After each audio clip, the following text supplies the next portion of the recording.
Okay, so hey guys, it's Kim here and welcome back to Completed Transfers, episode 6, where in this episode we talk about the Bundesliga and just some of the transfer activity that's been going on there within that league.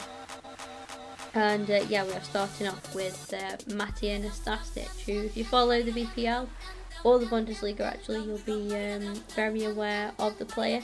So yeah. And Nastasic began his career at Partizan, and after a loan at I'm not sure how exactly it's pronounced, Teleoptic or something like that. That is totally wrong, probably. But after a loan move there, basically joined Fiorentina, which is where he became more well known by the bigger clubs in Europe. He joined Fiorentina in 2011.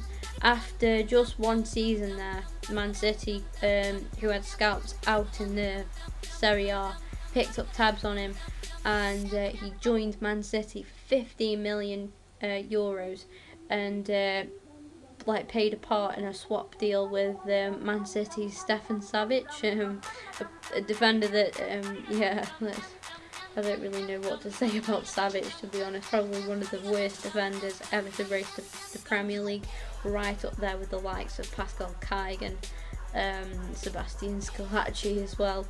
Yeah, Savic really didn't have a good time in the Premier League at all.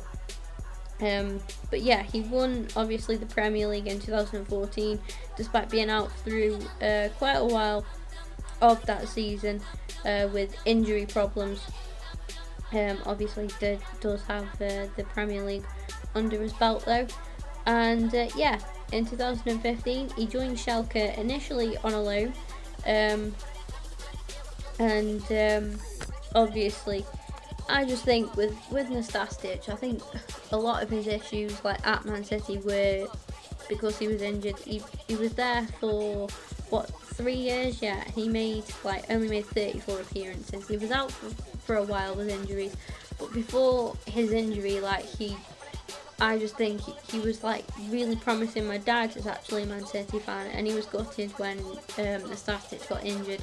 Obviously, Man City have made some new centre-back signings now as well in Mangala, and they've also got the likes of Company, who's looked to have regained a bit of form in this new season. He didn't have a good season last season, but this season it looks like he's getting back to the Company that we know.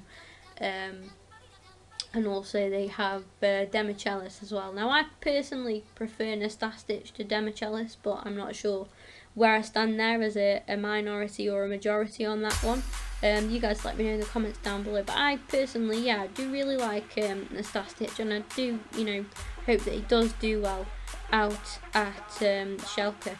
But I can't really, see him fitting in at Man City.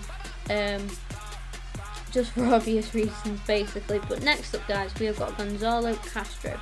So Gonzalo Castro is a German international player. He hasn't played too much for the German senior team, but he got 21 appearances for Germany under 21s. And guys, you know how difficult it is to get into that German national team. It's absolutely insane. There's so much competition in there.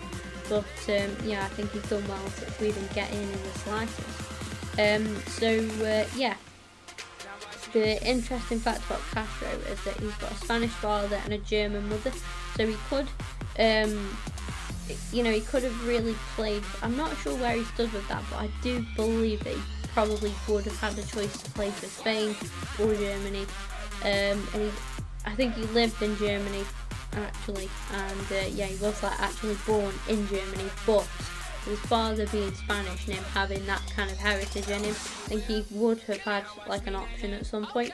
Maybe he still might do. I'm not sure where it does stand. I think the FA or something, not the FA. It could be the FIFA would probably have to clear him to be able to play for Spain or not, but that's a matter of the future anyway. He's 28 years old.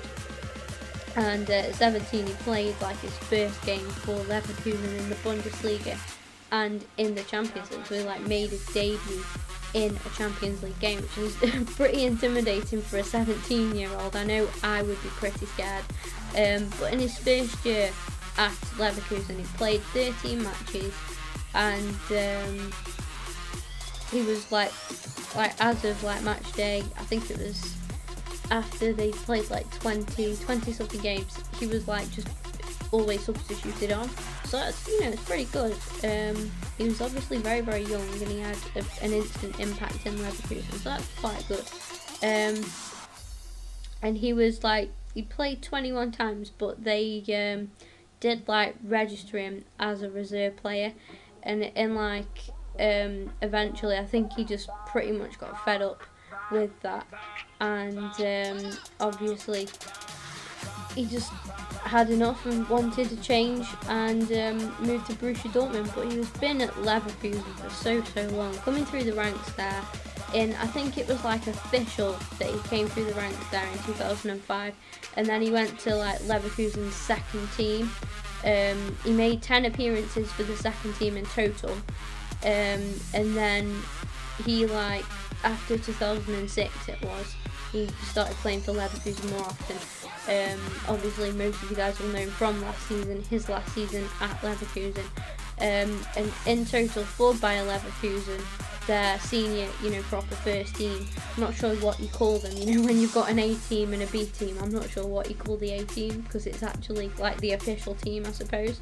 But he made 286 appearances for them, and scored 25 goals. So for a central midfielder, that's not bad at all.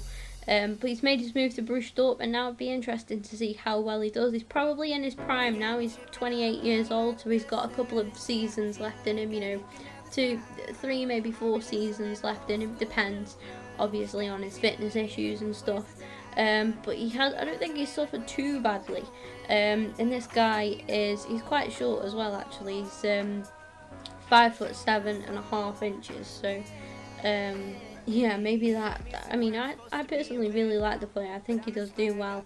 Having seen him mainly last season, I think was the most that I've seen him play for Leverkusen. So, yeah, who knows? He could play a big part in Borussia's season, this upcoming season. We'll soon see. So we have got a player now that I have already actually spoken about his whole career, and that is Arturo Vidal. Made his move obviously from Juventus to Bayern Munich. If you want to hear the facts about Vidal that I spoke about, check out my completed transfers Juventus special video. You'll find it in my video somewhere. I didn't actually upload it too long ago, so you should find it easily. But I think this guy's a great signing for Bayern Munich. I think he's probably what they need, because obviously they have got Xabi Alonso, but he's getting on a little bit now. I think this guy is definitely their player for the future. I'm absolutely gutted that Arsenal missed out on this guy. We needed this guy last weekend at West Ham. Christ, if we'd have had Vidal, probably would have been a different game. But yeah, nevertheless, a fantastic signing for Bayern Munich. And I don't know, it probably is too early to say this, but I'm predicting Bayern to at least make the Champions League final this season. I just think I'm just backing Bayern this season. Another part of that reason is the player alongside him, Douglas Costa.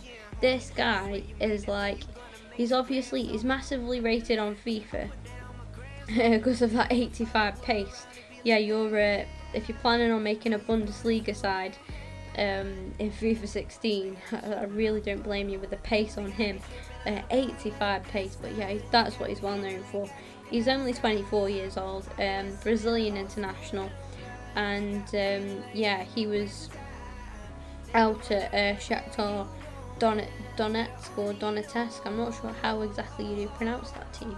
And he joined them in 2010. Obviously was there for 5 years, 141 appearances and 29 goals. I think he did have a few injuries, but I do believe he's over the worst of those now. And yeah, he looks like a really good player. It's good, like, central attacking midfielder. he's going to help them massively. These two in midfield are going to be insane for Bayern next season. And I just, yeah, like I say guys, I'm just really backing Bayern for this upcoming season. And yeah, that is pretty much all I've got to say really about Douglas Costa. He kind of speaks for himself. He's a good, pacey, you know, central attacking midfielder. He can get goals, he can create goals, you know, he's just absolutely fantastic, and he's massively underrated. I followed Shakhtar Donetsk from when Eduardo da Silva made his move to them, because he was one of my favourite Arsenal players. Little fact for you all. And I just like followed them, and I watched them mainly when they played in their league. And I've like, obviously Eduardo left there, and then now he's gone back through this transfer window actually. So I'll probably start watching them again now. And yeah, Douglas Costa, he's massively underrated, honestly. He's really young as well, and this guy, like, trust Kim here. Kim's, you know, Kim knows, hashtag Kim knows on Twitter. This guy is one for the future, and I think you're going to see him blow up at Bayern Munich. Hopefully not literally, but yeah, he is honestly really going to make it at Bayern. I've just got something is just telling me Bayern Munich, so it's a little tip for you all anyway. And he earns the title of this video Brazilian Beast. So yeah, thank you all for watching. I'm sorry that I've rambled on a little bit towards the end here, expressing my love for Douglas Costa. But yeah, thanks for watching guys, I really appreciate it. If you did enjoy, drop the thumbs up. It's massively appreciated. It just gives me that further encouragement to make these videos for you guys, and lets me know that you're enjoying them as well. And yeah, drop a comment if you've got anything to say at all. I really don't mind, and I'll be back with another video very soon.